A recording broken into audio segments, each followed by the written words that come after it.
The purpose of a middle block is to protect against an attack aimed to your solar plexus or areas slightly above.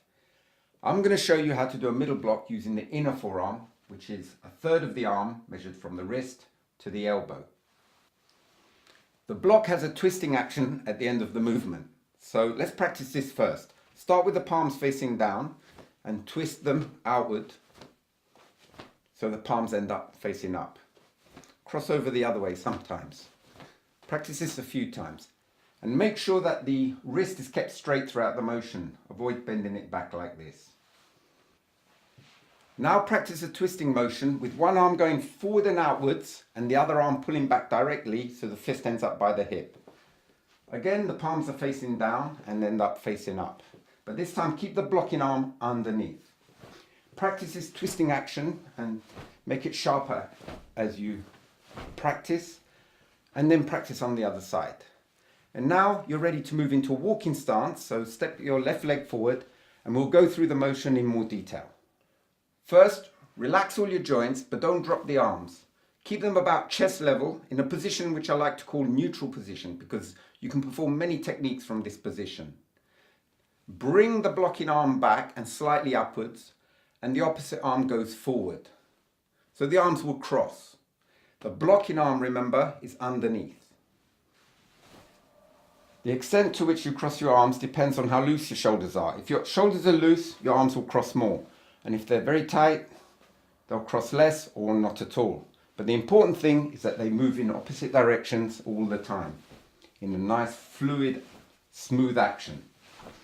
So avoid stopping in the motion, like that. And also avoid having the arms together for a while. This will mean they're moving in the same direction, and they've got to be moving in opposite directions all the time. So practice this blocking action a few times and make sure that the fist ends up at shoulder level. And also the elbow is bent 45 degrees. Keep the inner forearm focused in line with the center of the shoulder. If you focus it too short, you will lack power. And if you go beyond the line of the shoulder, you're going to leave your body exposed. So keep it in front of the shoulder. And also keep your body half facing.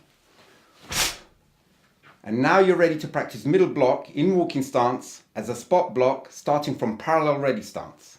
To form a parallel stance, keep your feet one shoulder width apart, measured from the outside of your feet, and keep the toes pointing forward so your feet are kept parallel. Now keep the fists in front of the lower part of your abdomen and keep them about 5 centimeters apart and 7 centimeters away from your lower abdomen. Now keep the arms forward by about 30 degrees and bend the elbows upwards by about 40 degrees. And this is how you form a parallel ready stance. You'll return to this position after each block. To execute the block, bring the weight onto the right foot, pivot it outwards so you're already half facing. Bring the arms in front of your chest in a neutral position so all your joints are relaxed. Your body would have dropped by now. And then wind up for the technique as you did before, crossing the arms, but raise the body and then drop it as you perform the technique. So this should be done in a fluid motion.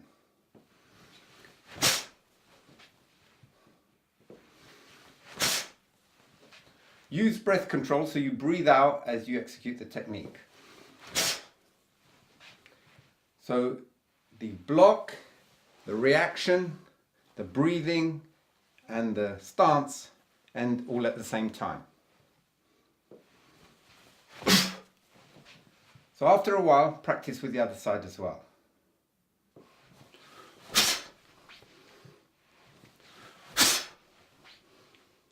To increase the power, jerk the abdomen at the end of the movement, like this. So it's a very short, sharp movement. This will add mass behind the technique. So avoid twisting too much. This will just slow down the technique. It's very short and sharp. Now you're ready to practice 10 inner forearm middle blocks. We'll do it on the spot. So we start in parallel ready stance and then step into walking stance. So start with the left and we'll alternate. Hana. Tul. Set. Net. Taset. Yaset. Ilgo. Yodel. Aho. Yol. And that's how you can practice inner forearm middle block. Well, I hope you've been enjoying my videos and have learned something from them. If you're new to my channel, please subscribe, that way you can keep up to date with my latest releases. In the next few videos, I'll be showing you some more basic blocking techniques. So thanks for watching.